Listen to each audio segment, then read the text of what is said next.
dear friend of mine.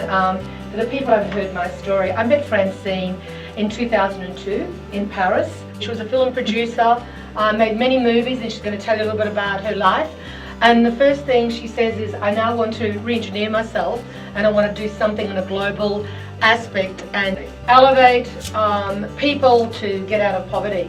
And she thought, how can I do it? Francine has done it through jewellery. Her story is fascinating. You know, we have shared like 13 years of, you know, helping and supporting each other. And I guess that's what this is all about, empowering women. Empowering women to create greatness. Francine will share with you, think about poverty. Think about the way it is, but the way it could be and the way you could be. The story is amazing. I'm very, very proud. I want you to give her a standing ovation. Let's welcome Francine LeFrak.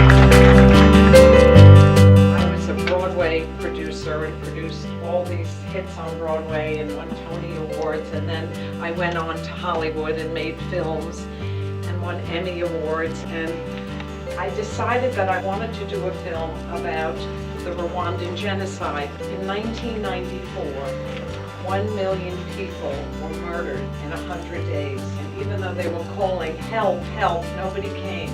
And 250,000 women were raped.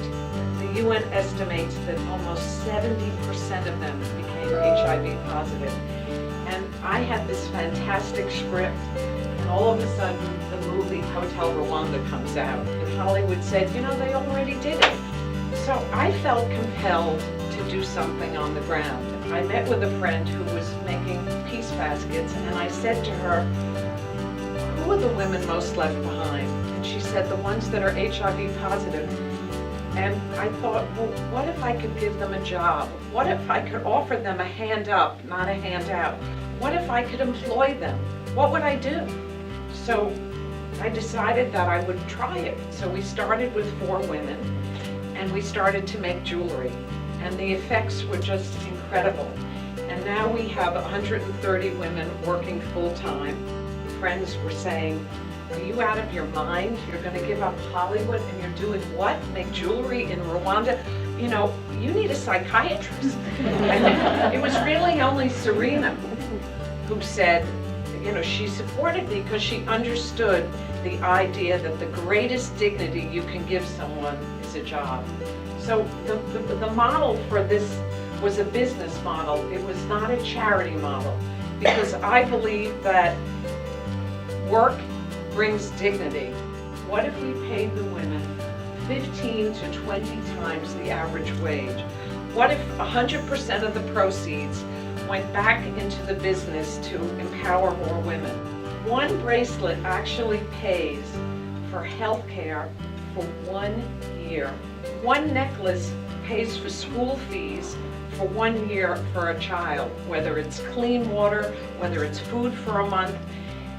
This is jewelry with a purpose. This is jewelry that makes you feel good because you're buying something that connects you to your values, something that makes you feel your own empathy.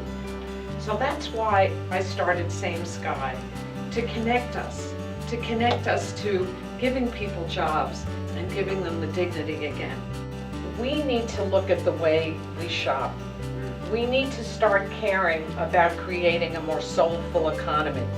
We need to be more conscious as consumers.